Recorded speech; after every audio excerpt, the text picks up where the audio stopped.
You mentioned this a minute ago. Nobody fancied them. Nobody really gave them a chance. Yes, they were 1-0 up in the first half, but they managed to do it tonight in a certain way. They stayed controlled. They stayed disciplined as well, didn't they? I don't think anybody fancied them in the group of death. You know, obviously they had Newcastle, PSG and AC Milan. I don't think anybody... They were the weakest team in that group, and they found a way with some big away wins, obviously, in Newcastle and AC Milan. So, you know, they found a way in the Champions League to be there, you know, without any of the superstars. Reed mentioned in the past they've had superstars, big ones, but they're relying on kind of the group effort. Edin Terzic has done a fantastic job in the Champions League to find solutions. Rio, we were watching the moment just before Mats Hummels put the goal in. We were watching it, and you said he'll score in this moment. Take us through the goal and what you saw leading up to it. Yeah, I thought from set pieces, Dortmund looked a definite threat. A bigger, more powerful team. This is brilliant from Schlotterbeck. This other centre-half plays a part in the goal. Beautiful, cool, calm and collected run out with the ball, composure. And Marquinhos actually does well here 1v1, really, really well. But I think a lack of concentration there, off his weaker foot, plays it out for a corner and then they get punished. I think it's young centre-back versus experienced centre-back, and he gets bullied there.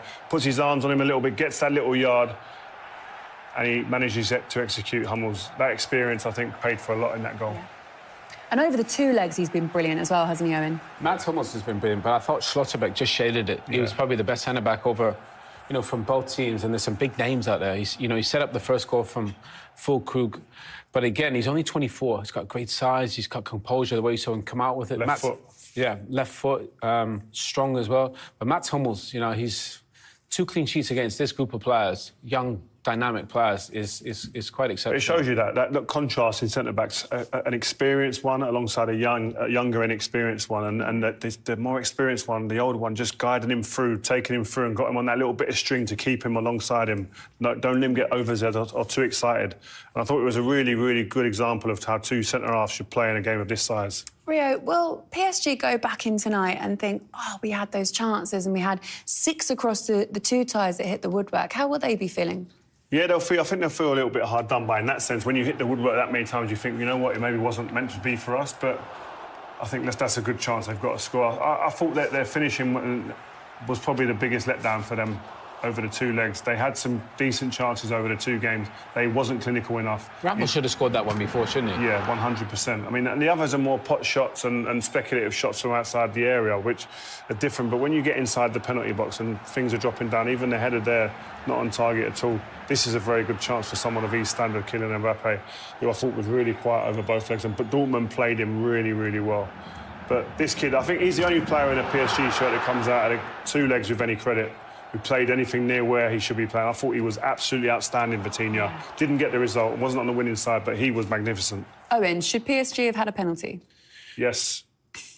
I didn't. You think yes, you think no, think right? so. I didn't think so. I thought they probably got it right. Initially, it's interesting because initially the referee gives it. He's right on top. The ref actually had a really good game. I mean, couldn't get any closer. Great little chop from Dembele. You see the ref straight away, bang, that's a penalty. Then he looks over as assistant referee and he overrules him. He said, you're outside, which Mats Hummels obviously duly obliges as well. But this is a penalty. Look at it. Watch when we get in close here, yeah? The initial contact's outside. His left foot, on the next clip here, watch when it comes in and slows it down, his actual left toe is actually on the line. If you're on the line, surely it's a penalty. Watch this when it stops here. I gave up long ago trying to figure out what a pen was. There you go. That's a pen. Not for you, Owen? Definitely standing by that? Look it back a little bit, please. Look. There's on the line. The left foot is on the line there where the contact is made. Come on, man. It's got to be a pen. This is what it's come to. We've got to rock it back and forth to figure out what is and what isn't. But I'll be honest. That's why we got VAR. And yeah, but they don't get it right, do they? Let's not worry about that. You guys were saying that VAR has had a great performance in the Champions League. Until that moment. Until that moment, yeah, no. OK, well, look, it could have made a massive difference to PSG, but it doesn't matter because they're out. But they obviously were sitting here going, look, have we not? No, it wasn't a penalty. Kylian Mbappe, though, before the game started, you guys said, look, this was his night, perhaps, Rio. This was the time that he'll come alive. He is a match winner on the big stages. He knows how to make a difference. He didn't tonight. Yeah, this is unusual for Kylian Mbappe because he's a guy that we're accustomed to seeing at the biggest moments, biggest stage, when it's all on the line, he steps up. World Cup finals, big moments of PSG we've seen. And all through his career, he seemed to have stepped up to the plate in the moments. And over the 2 legs here, I thought he was very subdued. Yeah. He wasn't decisive, wasn't clinical. didn't manage to free up himself to get into really good positions. Listen, at times I thought Dortmund took away from him, Rio. I don't think there was any space for him to work. No, I think it's a combination. How poor was Dembele today? He was terrible. Ramos was quiet. I think it's a combination of both. I think, yes, Dortmund, you have to give them massive credit for what they've done. They didn't allow him to get anyone 1v1. And when they did get 1v1, other players got back in and made it 2s or 3v1s. But sometimes in those games, those big players find something where they get into a space and the ball just falls to them and they manage that chance at the end, the volley. That was a good chance for him. That's a chance for him to really be clinical and take that away and put it away and give him a chance to get back in the game. But listen, I think more credit goes, I agree with Owen, I think more credit goes to the team in yellow, Dortmund. I thought they were magnificent. The manager deserves huge credit. He's got 2 wide players playing almost like fullbacks, running back, but also being a threat on the other way as well. 2 centre-backs, like we said, I thought were magnificent. And you can't do that without 11 players being what they were today, and that was top class. Look, the atmosphere was amazing. It sounded brilliant. And 2 people that managed to soak it all up all night, of course, Annie McCoy's, Darren Fletcher, our commentators, and they are still over there, still soaking up the atmosphere. Let's see what it's like now. Over to you guys. Thanks, Laura. The Dortmund players have only just gone in. They've all been diving in front of that little section, which is the part of the yellow wall they've been able to bring with them here to Paris tonight. Let's deal with the elephant in the park, they prance. Penalty for you, Rio's adamant. I don't think Owen's quite so sure. I don't think it's a penalty. We haven't, to the benefit of seeing it 2 or 3 times. The boys have. But a couple of times we saw it, I think the contact is definitely on his shin outside the box. I definitely think the referee gave a penalty. And then almost immediately Fletch changed his mind to get what I thought was the correct decision. And interestingly enough, VAR didn't ask him to go over and correct it. So I thought it was a correct decision. We've spoken a lot tonight, and the guys are talking about them now. Schlotterbeck and Hummels. Sula came on as well towards the end.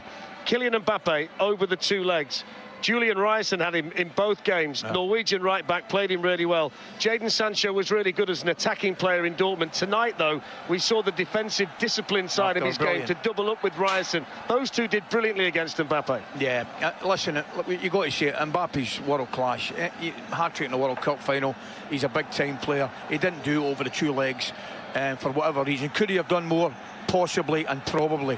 However, all the credit must go to the way the Germans defended. They played him through the middle in the first game in Dortmund, and Hummels, who was outrageous over the 2 games, as was his sidekick Schlotterbeck. The 2 of them were brilliant, played him very, very well through the middle. And then on the left-hand side, when he moved left and they played Ramos, I thought it had been a tough evening for Ryerson. But what you're absolutely right to mention, Jadon Sancho got backed and tucked in, and Hummels again on the right side of the central defence would come out and make it a 3-up against them when required.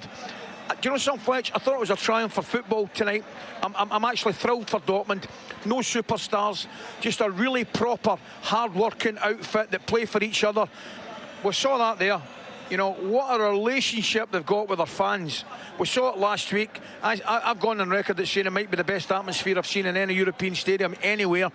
The atmosphere tonight and the way they celebrate with their fans, proper club, thoroughly deserve it, and all the very best from going to Wembley. One more on Mbappe. The fact we didn't see as much of him over the 2 legs as we expected, how much was that down to him and how much was that down to Dortmund?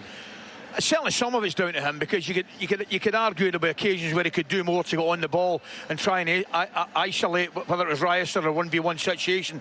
But I'd flip it. I think the majority of the credit must go to the German defence. The Dortmund's played them really, really well. It was a tactical masterclass from the coach, Terzic. It really, really was.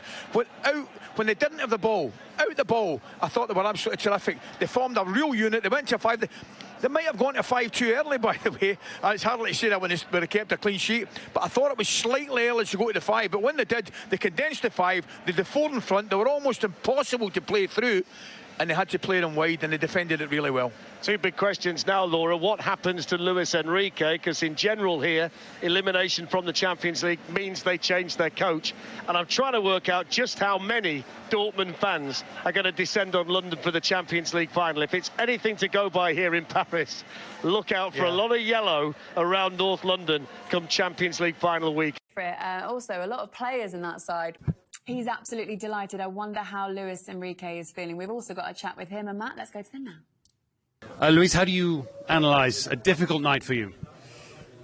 When the result is that, yes, of course, difficult match, and I think a tight match, but to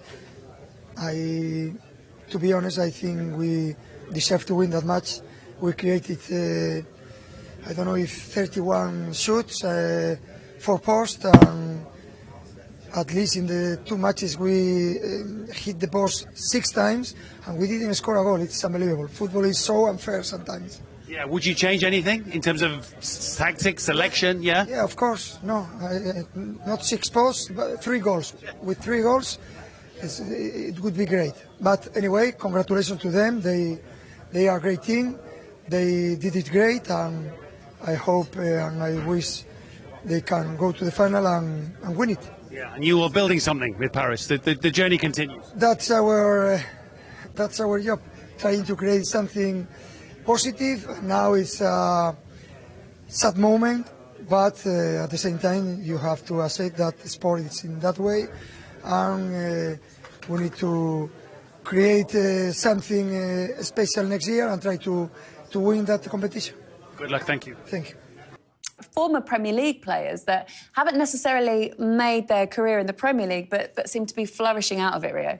Yeah, left back for Dortmund, Maatsen, Sabitzer, the midfielder, creating loads of chances. Jadon Sancho. So, yeah, maybe it didn't work somewhere, but it shows you go away and you work hard and you become part of a unit, a disciplined, hard-working team. You have a great chance of getting to finals and winning. Yeah, it's interesting. You know, a lot of players are kind of situation dependent. I think Maatsen's been terrific. You know, his winger he could be a potential world-class fullback. I thought he did terrific over the 2 games. Reyes and the boys mentioned did terrific against Mbappe. So that Dortmund team can be so proud of. Obviously, as individuals, they're inferior to the players they played against. But as a group, they outperform them. And that's all football is about. Can you find a way to compete? I thought Dortmund did a brilliant job of that. The lads I were just talking about, Luis Enrique. Is there pressure on him now, do you think? No. Well, you think he was ahead of schedule? I think history suggests there may be. Unless they've changed tact. No, I think they've actually in a way, I think they're ahead of the curve. I think they're overachieving. This is a young team. That's one of the youngest teams we've seen in the Champions League semi-finals since Arsenal, I think, in 2009. So I think this surprised them getting to a semi-final. I think he's done a good job. I think going out of this stage, obviously to Dortmund it hurts. But what we've seen in the past is managers have won leagues and lost Champions Leagues. Yeah, but that was with the Galacticos. They take a different course now. They're going to go young players, French players, which I think is the right way. I think time will tell. I think history has told us it's very different to that. Yeah, maybe. Time will.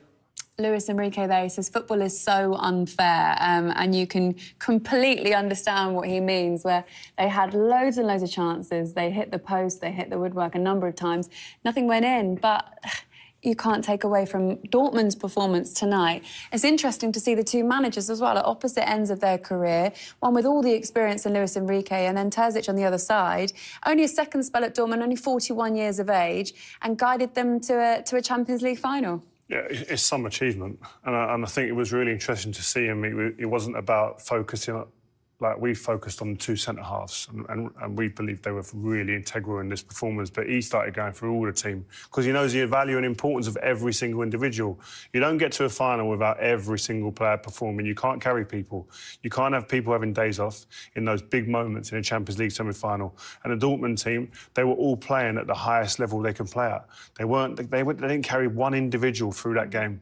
And so that's what happened. When you look at that and you contrast that to PSG, there's players playing that team who played below their level. You could go through a number of their players that have done that over the 2 legs. Yes, they hit the post. Yes, they had a lot of shots from speculative areas of the pitch, but Dortmund were the better, more sound team, I thought, over the 2 games. Well, if they had a perfect couple of games and 2 clean sheets in this tight, they've now got to go and do it all over again at Wembley. Just that 1 match, and we'll find out tomorrow who they're going to face, Real Madrid or Bayern Munich. 2 absolute giants. Are you looking forward to that tomorrow? Oh, it's going to be amazing. But credit Dortmund. They obviously love London. They know it's about London and getting to a Champions League final. But I think they'll believe now you kind of in the Champions League, you gain momentum with each stage. They've been underdogs in the group. They've been underdogs in the knockouts. They beat Atletico, beaten PSG. So I think they'll quietly believe. And it's really interesting. It's almost like not a wake-up call, but it shows you don't always have to be the perfect team. Tactics don't have to be mad intricate. You just got to be sound. You know, goalkeeper needs to make saves. You need to be defensively solid. and then you need to hit teams on the counter when you get a chance. And I thought, you know, this Dortmund team is probably one of the weaker ones personnel-wise you've seen in the final. But they're a proper team. They hang in there when they need to, and then they hit you when they can't. And it's actually quite impressive. Without any stars out there, these guys are in a Champions League final.